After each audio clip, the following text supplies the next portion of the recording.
संसार भावना चल रही थी।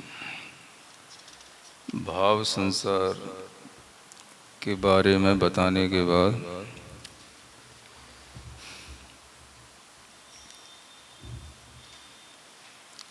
यह पंच परावर्तन रूप संसार नित्य जगत जीवों के लिए संभव नहीं है, ये कहा गया था। अन्य जीवों के बारे में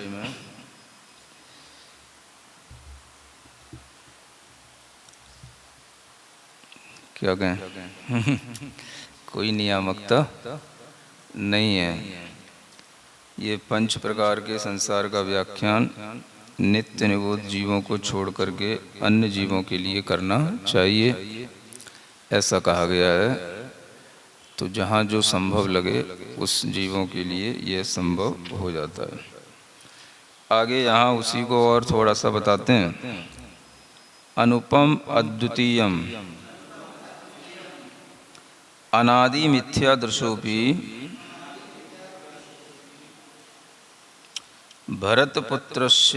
भरतपुत्रास त्रयोविंशति अधिक नवशत परिमाणास ते च नित्य निगोदवासिनः क्षपित कर्माणः इंद्रगोपाः संजातास तेषां च पुंजीभूतानाम् उपरि भरतहस्तिना पादौ दत्त ततस्ते मृत्वापि वर्धन कुमारादयो भरतपुत्रा जातास ते च केनचिदपि स न वदन्ति। ततो भरतेन समवसरणे भगवान् पृष्टो भगवता च प्राक्तनं वृत्तान्तं कथितम्। तच्छ्रुत्वा ते तपो गृहीत्वा क्षणस्थो कालेन मोक्षं गता। आचार आराधनादि टिप्पणे कथितम् आस्ते इति संसार अनुप्रेक्षा गता। क्या कहते हैं, ये संसार की भावना है। संसार अनुप्रेक्षा अंत में इस तरह से बताई जा रही है कि ये जो अनुपम और अद्वितीय, ये तो वृत्तांत के लिए कहा गया है ना।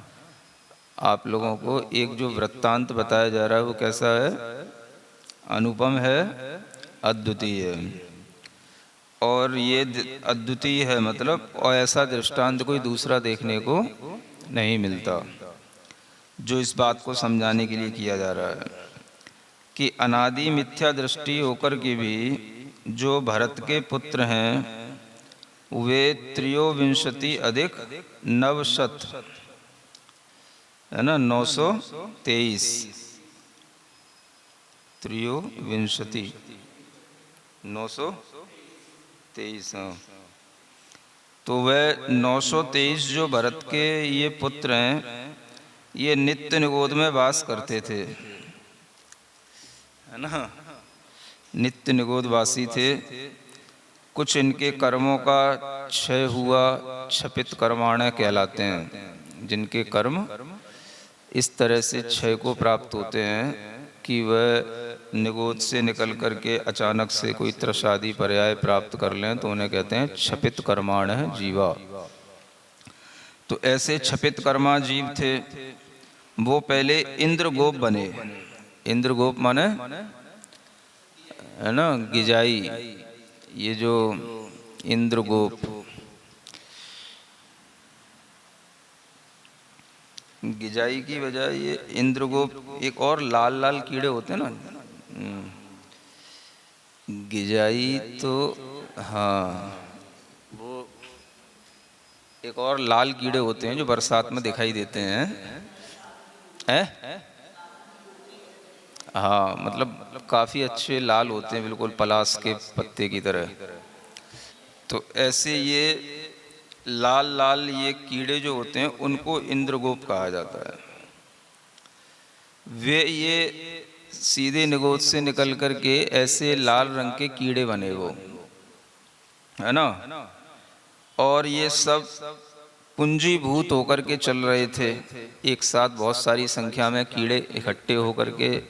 देखते ही हैं आप लोग कभी कभी, है ना, जंगलों में रहते हैं, बिलों के पास रहते हैं, जन्म लेते हैं एक साथ, इकट्ठे इकट्ठे गुच्छे के गुच्छे होते हैं पूंजीभूत होकर के।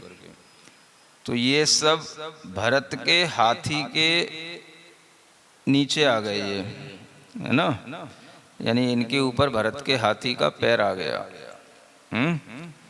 तो जिससे क्या हो गया, ये सब मर गए और मरकर के ये वर्धन कुमार आदि भरत के पुत्र बने। भरत के पुत्रों के नाम वर्धन कुमार आदि और भी उनके नाम थे, तो ये सब उनके पुत्र बने। अब ये सभी पुत्र बड़े होने के बाद भी किसी के साथ बातचीत नहीं करते, है ना, किसी से कुछ बोलते नहीं। तो एक बार भरत ने समवशरण में जाके भगवान से पूछा कि ये क्या बात है कि ये पुत्र जो है बोलते क्यों नहीं हैं, ये बिल्कुल मौन क्यों बने रहते हैं, है ना। तब भगवान ने पूरा वृत्तांत उनको बताया कि ये पहले नित्य निगोद में थे, मर कर के ये लाल कीड़े बने, फिर ये तुम्हारे ही हाथी के पैर के नीचे आ गए। इस तरह से जो ये वृत्तांत था, ये पूरा वृत्तांत उन्होंने सुनाया और उसको सुनकर के वे सभी जो भरत पुत्र थे वे तप को ग्रहण कर लिए। सभी वे तप ग्रहण कर लिए, माने दीक्षा ले लिए, और थोड़े से ही काल में वे सभी मोक्ष को प्राप्त हो गए। क्षण स्तोक काले न मोक्षम गता, है ना, मतलब बहुत थोड़े काल में। क्षण स्तोक, स्तोक माने भी थोड़ा ही होता है, क्षण भर जो थोड़ा सा काल होता है, उस थोड़े से ही काल में उन्हें मोक्ष हो गया तप ग्रहण करने के बाद। तो ये बड़ा विचित्र दृष्टांत है जो आगम में बताया गया है। इसलिए कहते हैं कि बहुत सारी बातें अनकही होती हैं। आगम में जितना लिखा है अभी भी कुछ पूर्ण अपने पास नहीं होता। जितना है उतना ही नियम मान करके चलना चाहिए, बाकी का बहुत कुछ अभी भी अवाच्य है, अवक्तव्य है, ऐसा समझना चाहिए।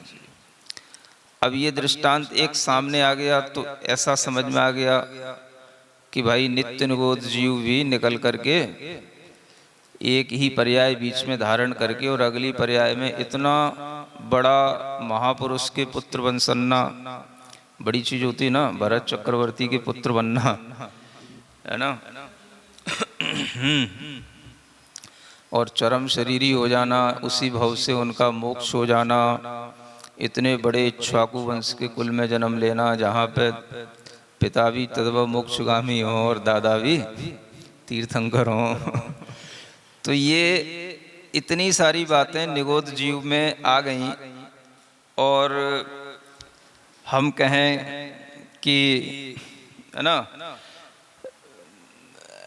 सबके पंच परावर्तन होते हैं, सब मुनिव्रत धारण अंत बार ग्रहवे उपजाओ, है ना, इधर ये सब बोलते रहें, तो इन चीज़ों का कोई औचित्य नहीं होता है।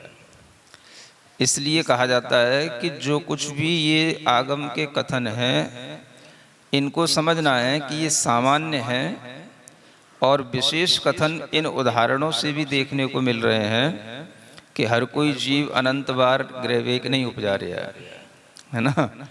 व्यवहार राशि में आने के बाद भी वो जीव तद्भव मोक्षगामी हो गए, एक भव में ही मुक्ति को प्राप्त हो गए। तो ऐसा भी नहीं है कि निगोद जीवों के अलावा सभी जीव पंच परावर्तन करते ही हों, है ना। निगोद जीव तो पंच परावर्तन करते नहीं, ये तो ठीक है, लेकिन उनके अलावा सभी जीव पंच परावर्तन करते हो ऐसा भी नहीं है, क्योंकि ये त्रस जीवों में उत्पन्न हुए, इनने तो कोई पंच परावर्तन करा ही नहीं। तो इसलिए कहता हूं कि देखो, ये सामान्य और विशेष कथन इन उदाहरणों से जानने चाहिए। अब अगर अपने पास में कोई ऐसा उदाहरण ना हो तो फिर आप कहोगे आगम में तो ऐसा कोई कथन है ही नहीं, सब जीव पंच परावर्तन करते हैं, बिना पंच परावर्तन के किसकी मुक्ति हो गई, तो फिर आप इस तरह की बातें करोगे। तो इसीलिए कहना पड़ता है कि जो आगम है वो भी अभी अपने पास में जितना नियम बताने वाला है उसको उतने नियम तक ही स्वीकारना चाहिए। जिस विषय में आगम नहीं है उस विषय में अपनी तरफ से बुद्धि लगा करके उसकी प्रस्तुति करना उचित नहीं होता है ना। तो यही 2 दिन से कहता आ रहा हूं कि सभी त्रस जीव, व्यवहार राशि में आने वाले सभी जीव नियम से पंच परावर्तन करते हैं, ऐसा कोई नियम नहीं बैठता है ना। निगोद जीव के अलावा ये जीव भी तो त्रस राशि में आए, लाल कीड़े बने, तो पंच परावर्तन तो किया ही नहीं और मुक्ति को प्राप्त हो गए। तो इससे भी स्पष्ट है कि सभी जीव पंच परावर्तन नहीं करते हैं, समझ रहे हैं।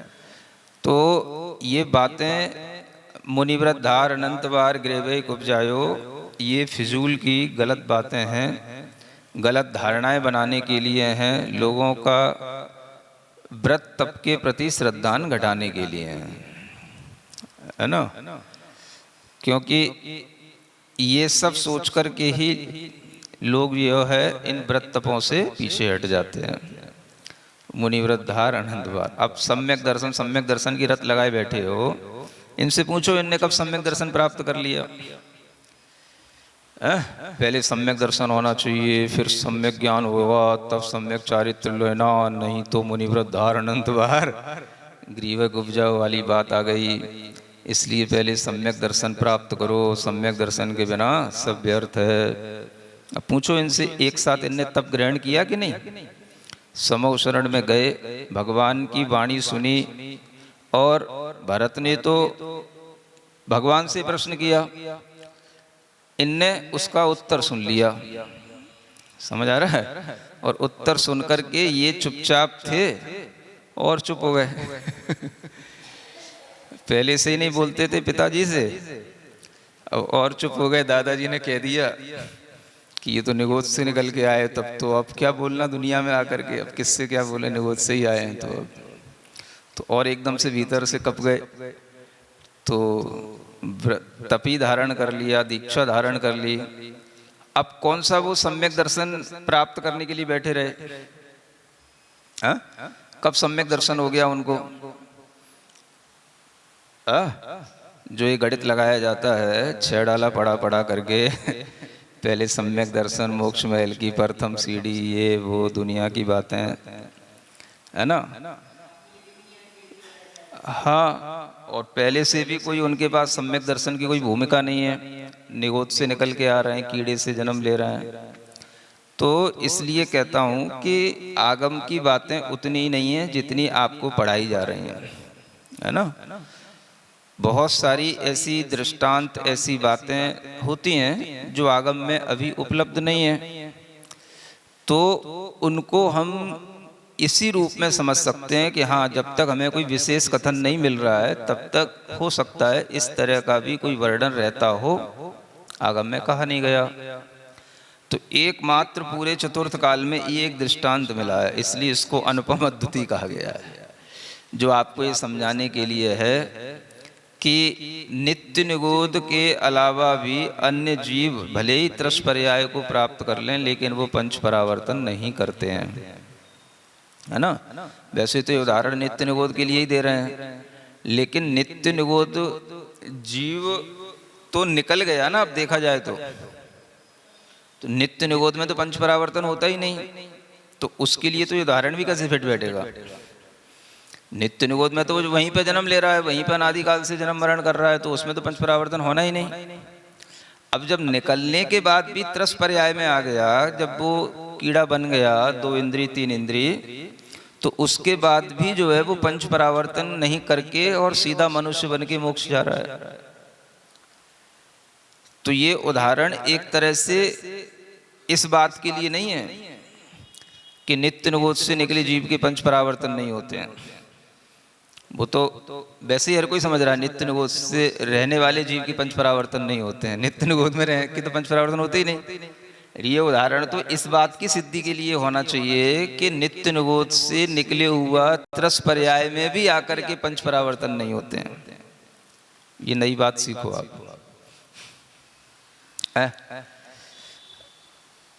अब लकीर के फकीर कब तक बने रहोगे? है ना? तो ये उदाहरण किसके लिए है? त्रस पर्याय को प्राप्त करके भी जरूरी नहीं सभी पंचेंद्रिय के सभी भव पूरे किए जाएं, सभी चारों गतियों के भव पूरे किए जाएं, ऐसा कुछ नहीं है।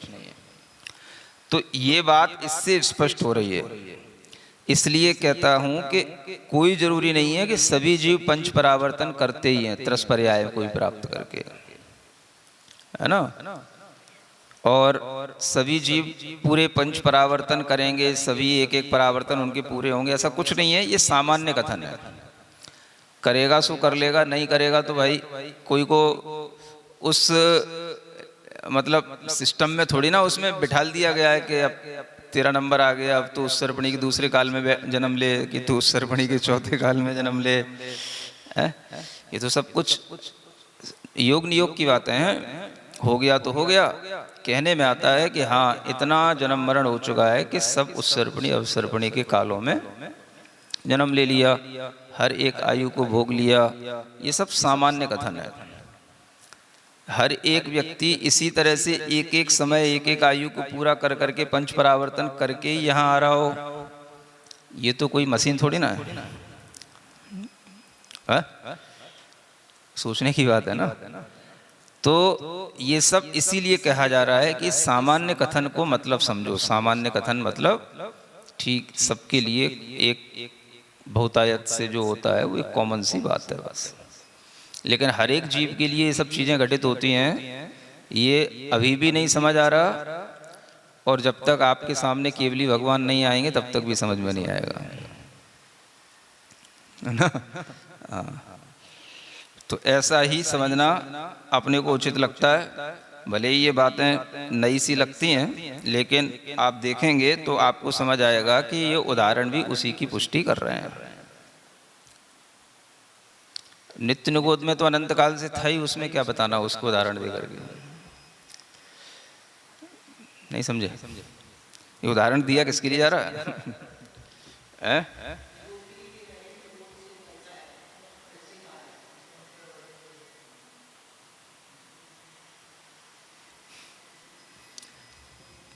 ये उदाहरण किसके लिए दिया रहा है? हमें तो ऐसा लग रहा है ये उदाहरण इसके लिए दिया जा रहा है कि नित्य निरोध जीवों को भी 3 कालों में त्रस्पना नहीं है। ये तो गाथा से बता ही दिया था। अब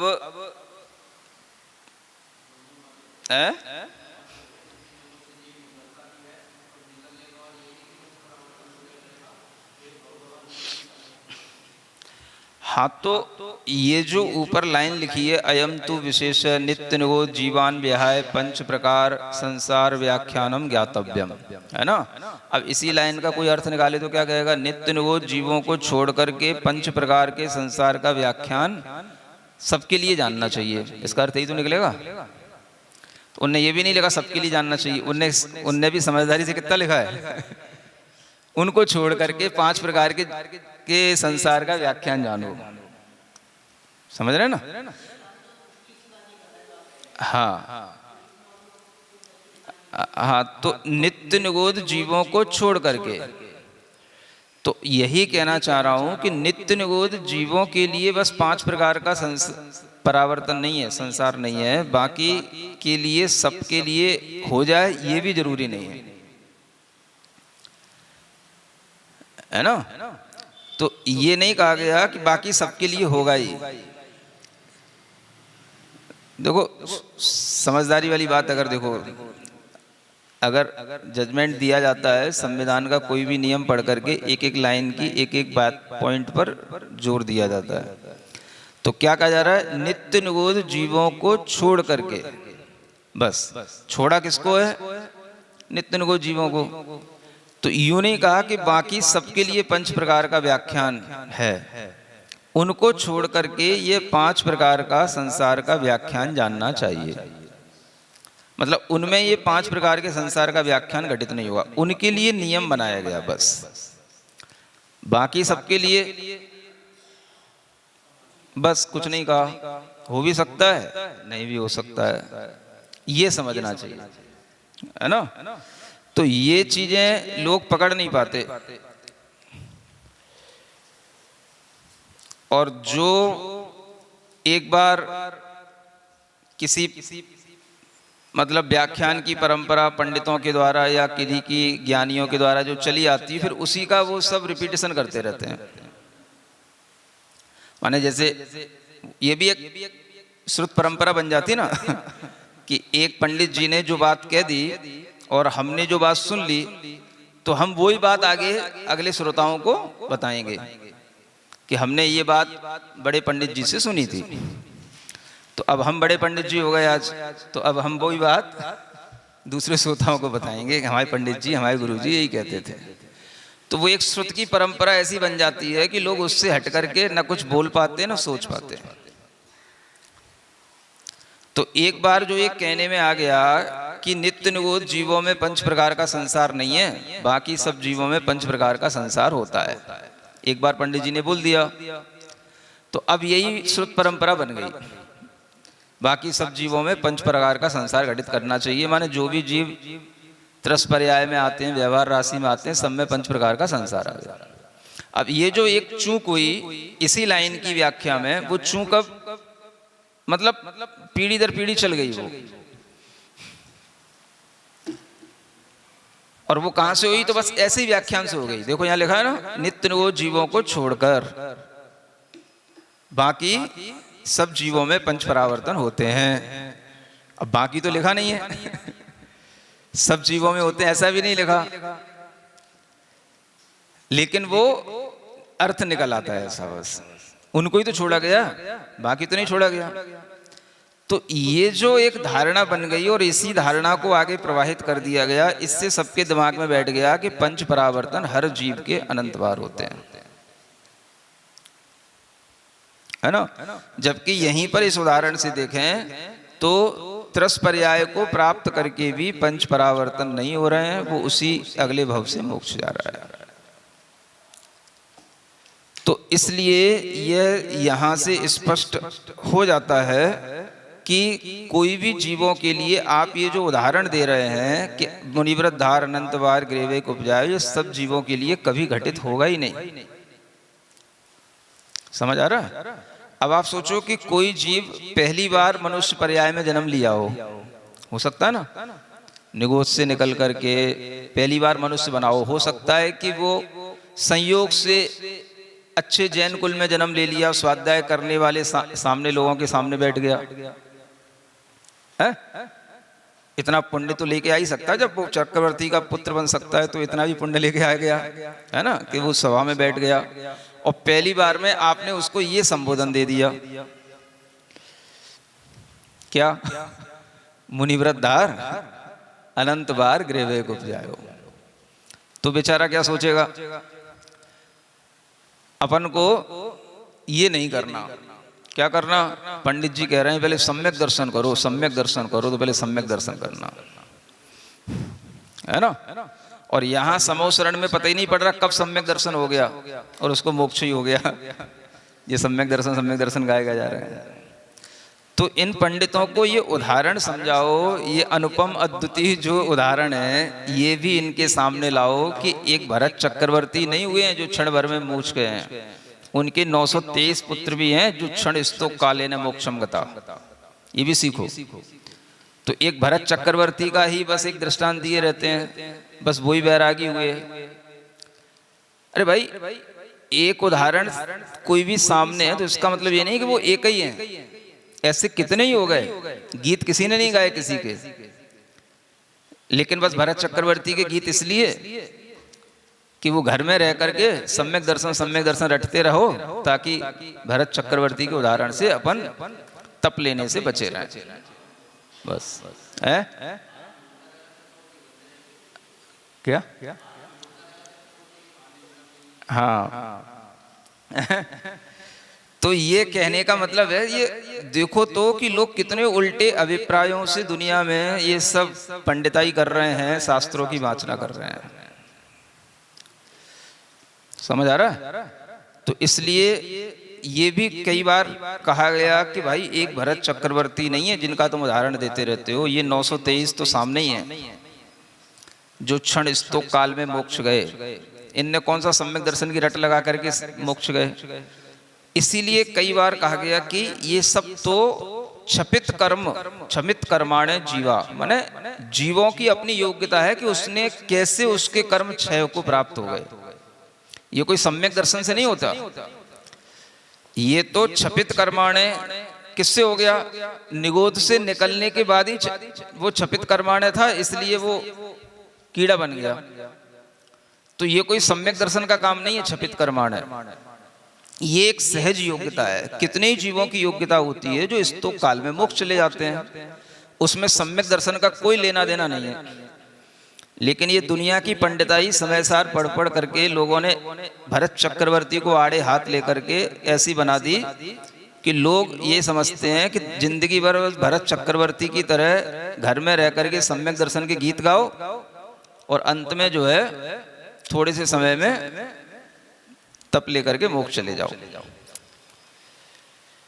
तो ये सब मिथ्या बुद्धियां जो प्रसारित की जा रही हैं, इन सब का ग्रंथों के अभिप्रायों से कोई औचित्य नहीं है। और ये सब चल रहा है। कोई ऐसी पंडिताई की सभा नहीं होती जिसमें भरत चक्रवर्ती का उदाहरण ना आता हो। बस तो इसका नाम समय सार है।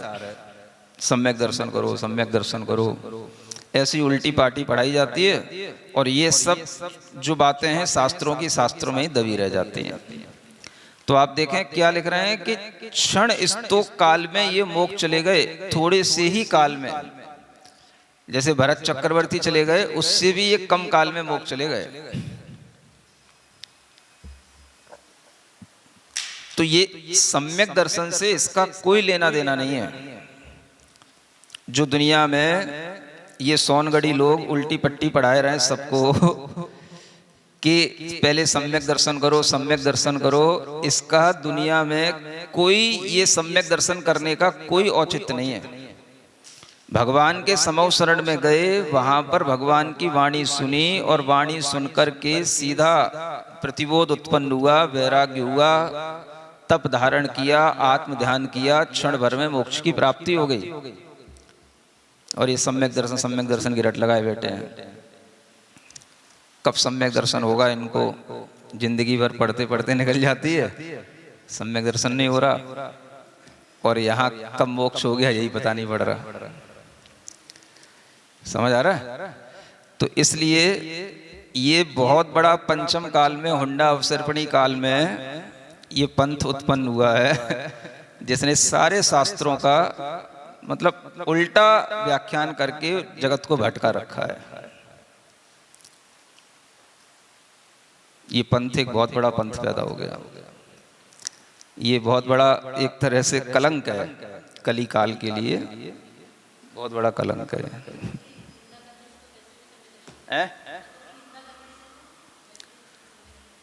अब क्या कहो, किससे होगा सम्यक दर्शन? उल्टी पट्टी पढ़ाने से तो कभी होगा नहीं। तो ये जो उल्टी पट्टी पढ़ाए जा रहे हैं, इनके लिए कहा जा रहा है, क्या करें, है ना? तो ये समझना है, कुछ ऐसी बातें निष्कर्ष के रूप में निकालनी है कि सभी जीव त्रस पर्याय को प्राप्त करके भी पंच परावर्तन नहीं करते हैं। मुनिव्रत धार अनंत बार ग्रेवैक उपजायो, ये सब जीवों के लिए घटित नहीं होता है। सभी जीव किसी भी प्रकार के परिणामों से अपने आत्मा की उपादान की योग्यता से कोई भी जीव थोड़े से काल में मोक्ष प्राप्त कर सकते हैं, उसमें भरत चक्रवर्ती एकमात्र नहीं है। कितने ही लाखों करोड़ों जीव इस तरह से क्षण भर में मोक्ष प्राप्त कर चुके हैं, उनके उदाहरण नहीं है। आज 923 उदाहरण हमारे सामने हैं, इनको कोई कहता नहीं है। कितने उदाहरण है ये? 923 उदाहरण है। तो कोई भरत चक्रवर्ती घर में बैरागी, अरे उससे बड़े बैरागी तो उनके बेटे थे। वे तो इतने बड़े हो गए, समोसरण में जाकर के पूछ रहे हैं, और पुत्रों ने तो कुछ पूछा ही नहीं, बस सीधा सुना और सुन करके ही प्रतिबोध को प्राप्त हो गए। बस अनादि काल से अंधेरे में पड़े रहे, निगोद जीव में पड़े रहे, आज मुझे ये पर्याय मिली, बस इतना सा उन्हें प्रतिबोध उत्पन्न हुआ, वैराग्य हुआ, और तत्क्षण भरत चक्रवर्ती से पहले ही दीक्षा लेकर के बिना कुछ उनसे बोले चुपचाप, दादा बैठे सामने, दिक्कत क्या है पिताजी से? दादा तैयार है, उनने दीक्षा दे दी, वो आंख बंद करके बस बैठ गए। भरत चक्रवर्ती देखते रह गए, उनको केवल ज्ञान भी हो गया, मोक्ष भी हो गया।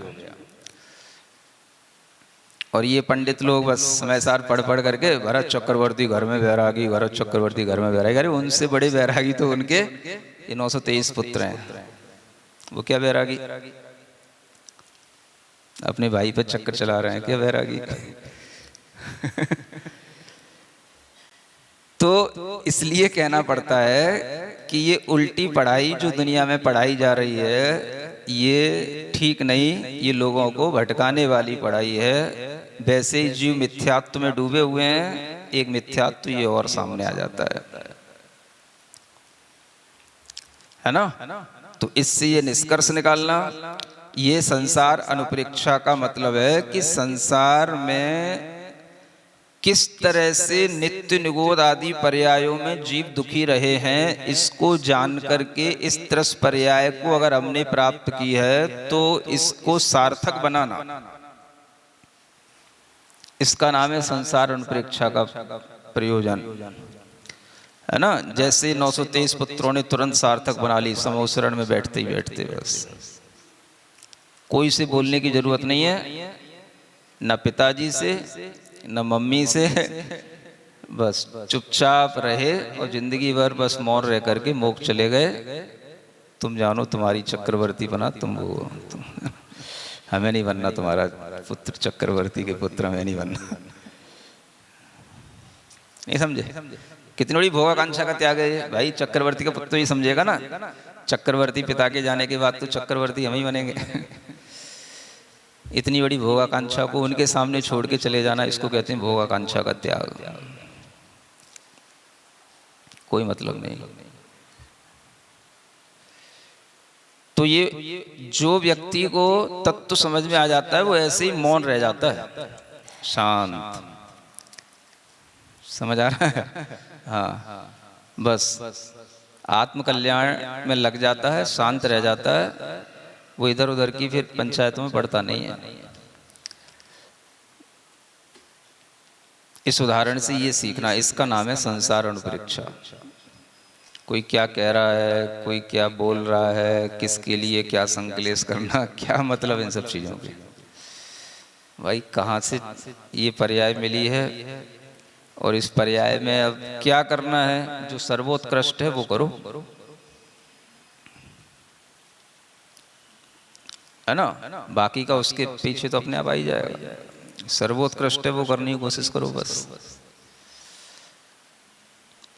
तो सर्वोत्कृष्ट क्या है? जो इन पुत्रों ने किया।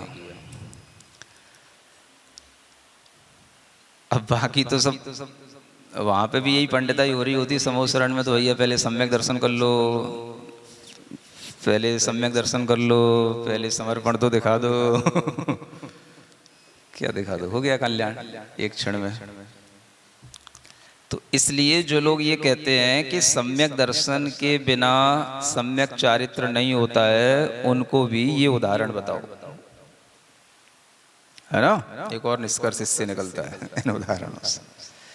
जो ये रट लगाए रहते हैं ऐसा कैसे हो सकता है बिना सम्यक दर्शन के सम्यक चारित्र, ये देखो ये हो रहा है। एक नहीं 923 उदाहरण है। इसको 923 पुत्र नहीं बोलना, क्या बोलना, 923 उदाहरण है। एक एक पुत्र, एक एक व्यक्ति अपने आप में एक एक उदाहरण बन गया ना। तो बिना सम्यक दर्शन के मोक्ष होता है, ये 923 पुत्रों से पूछो इन्होंने कब सम्यक दर्शन प्राप्त किया। सीधे सीधे ये भगवान के समो शरण में आए और उस समय पर भगवान की वाणी सुन करके अपने ही बारे में सुन करके मौन थे और मौन हो गए बस।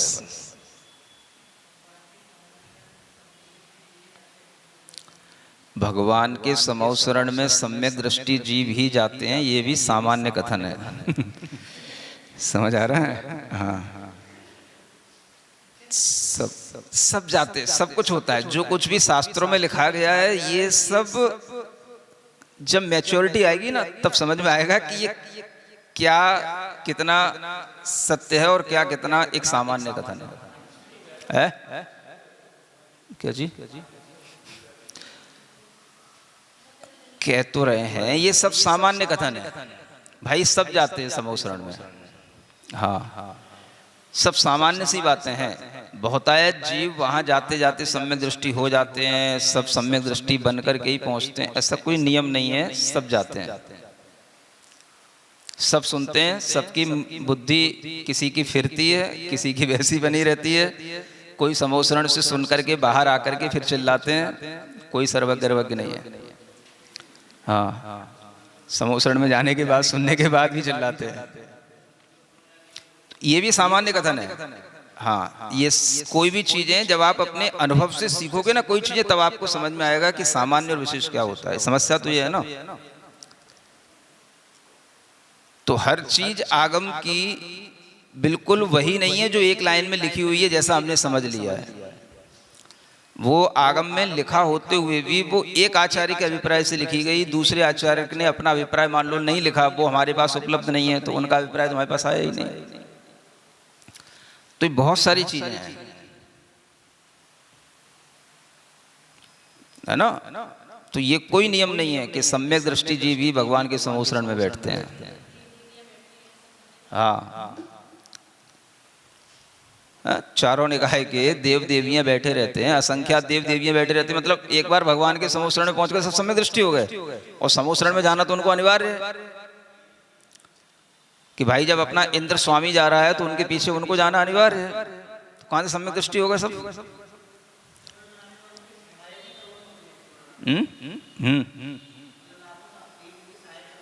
हाँ, तो इसलिए कह रहा हूं कौन सा कथन सामान्य है कौन सा विशेष है, ये अभी जब मैच्योर हो जाओगे तब समझ में आएगा।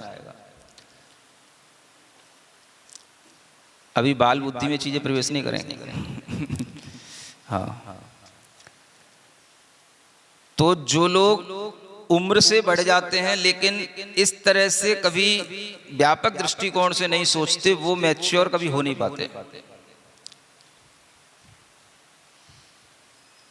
जब तक आप अपनी चिंतन की दृष्टि को खुला नहीं रखेंगे तब तक आप लकीर के फकीर बने रहेंगे, उससे आपको सम्यक दर्शन नहीं होगा। बहुत कुछ संभावनाएं हैं। स्यात अवक्तव्य ये जो भंग है ये भी बहुत कुछ हर जगह पर लगने वाला है। समझ आ रहा ना? हाँ, तो हमारे पास आगम तो बहुत थोड़ा सा है, अन्य अनेक आचार्यों ने भी लिखा, वो आज अपने को उपलब्ध नहीं, जितना बचा वो उपलब्ध है, उसको लेकर के हम वही धारणा ना बना लें जितना उसमें लिखा हुआ है। हाँ भाई, तत्व के विषय में ठीक है जो मोटी मोटी चीजें हैं, लेकिन ऐसी कोई भी धारणा जो एक तरह से दूसरे लोगों के लिए उल्टा ज्ञान देती है, वो धारणा आपकी अगर इससे बनती है तो ये आपके मिथ्या ज्ञान की बात होगी, जिससे लोगों का नुकसान होता है। तो ये तो सिद्धांत में भी है कि जीव एक साथ सम्यक दर्शन ज्ञान चारित्र को प्राप्त करता है, एक साथ पहले गुण स्थान से सातवां गुण स्थान होता है, ये सिद्धांत में है। आज उसका आपके पास दृष्टांत भी है। समोशरण में बैठे हैं, बस इतना सुना कि हम कहाँ से आए हैं, और ज्यादातर जीवों को अपने पुराने जन्मों का ज्ञान होती वैराग्य होता है। बस वैराग्य हुआ नहीं, सब अपने आप सम्यक दर्शन सम्यक ज्ञान सब हो गया। वैराग्य के साथ जो ज्ञान है वही सम्यक ज्ञान है।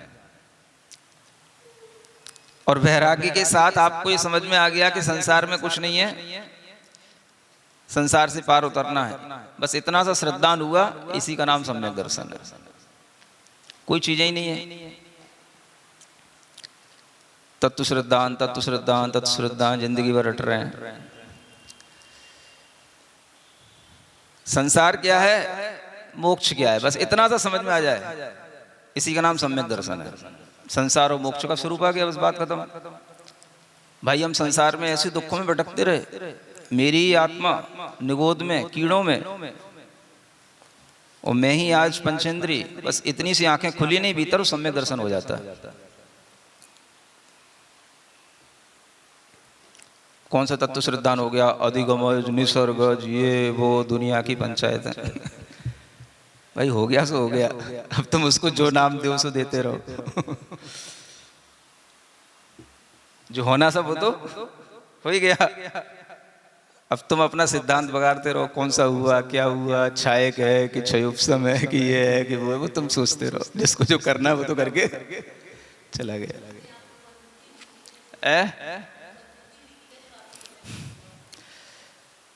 आप लोगों को अनुभूति हुई थी, कहना अनुभूति तो ऐसी होती है जो तुमको कभी समय सार पढ़ कर के अनुभूति नहीं होगी। वो अनुभूति केवल और केवल गुरु के दर्शन से हो जाती है। जो आपको समय सार के दर्शन से अनुभूति नहीं होगी, वो अनुभूति आपको गुरु के दर्शन से हो जाएगी, मात्र गुरु के दर्शन से हो जाएगी, दिगंबर रूप को देख करके हो जाएगी। अगर आप भीतर से जागृत हैं तो, अगर आपके अंदर योग्यता है तो। वो अनुभूति आत्मानुभूति नहीं कहलाती। बस संसार क्या और मोक्ष क्या, इसके बीच का जो अनुभव है वो आपके दिमाग में आ गया, इसका नाम अनुभूति है। ये तो फिर वही गलत पढ़ाई हो गई कि आत्मानुभूति का नाम सम्यक दर्शन है। तो वो लोग पूछते हैं आपसे कि आपको क्या अनुभूति हुई, जिनने ये धारणा बना रखी है कि आत्मानुभूति सम्यक दर्शन होता है, वो आपसे पूछते हैं कि सम्यक दर्शन के समय आपको कोई आत्मानुभूति हुई क्या। तो उनसे कहो, अरे पगलो, सीधा पगलो ही बोला करो उनसे, है ना। हाँ, कोई दिक्कत नहीं है कि अरे पगलो, कि आत्मानुभूति से सम्यक दर्शन नहीं होता। गुरु के दर्शन करने के बाद जैसे ही आपको ये समझ आए ये है मोक्ष का स्वरूप और बाकी तो सब संसार का स्वरूप, इस अनुभूति से आपको सम्यक दर्शन होगा और कुछ नहीं होगा, किसी से नहीं होगा। आचार्य कुंद कुंद के नाम पे सब अपनी दुकानें चला रहे हैं। बस दुकान पे ब्रांड तो कुंद कुंद की ले रखी है, इसलिए कोई विरोध नहीं करता।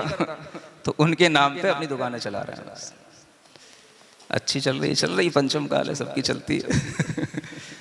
ये भाई वो भाई, ये बहन वो बहन, सब दुकानें चला रहे हैं, सब भाई बहन मिल करके दुकानें चला रहे हैं और सब बेवकूफ बना रहे हैं दुनिया को।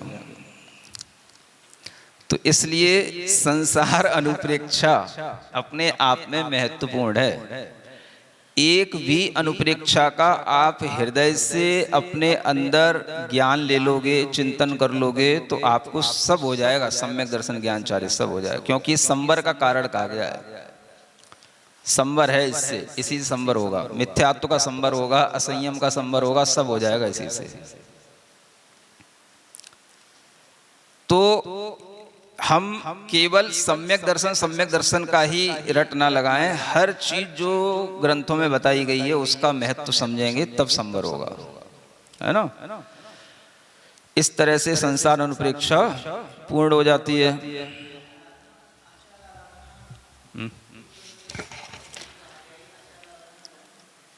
वो जो भगवती आराधना ग्रंथ है ना, उसका एक टिप्पण भी कहीं मिलते हैं उसके, तो उसको मूल आराधना भी कहते हैं एक कहीं, तो वहाँ पर ये उपलब्ध होते हैं। ये तो वैसे भगवती आराधना की टीका में ही दृष्टांत है ये तो।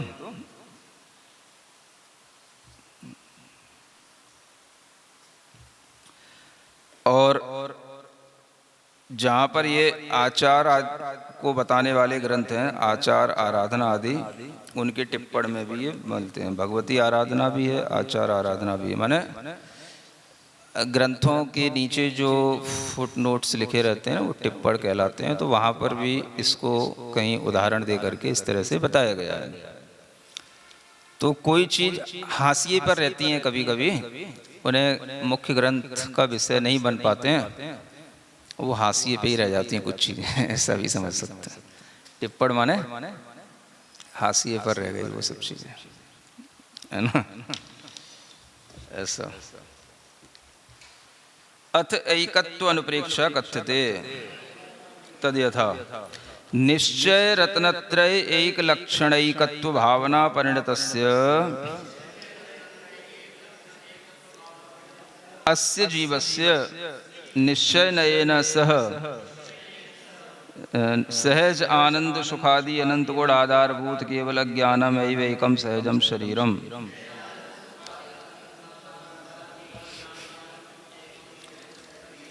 अब यहाँ कहते हैं निश्चय रत्नत्रय के एक लक्षण वाला एकत्व भावना से परिणत जो इस जीव का निश्चय नय के साथ में सहज आनंद सुखादि अनंत गुणों का आधारभूत जो केवल ज्ञान है, निश्चय नय से तो जीव का यही शरीर है ना।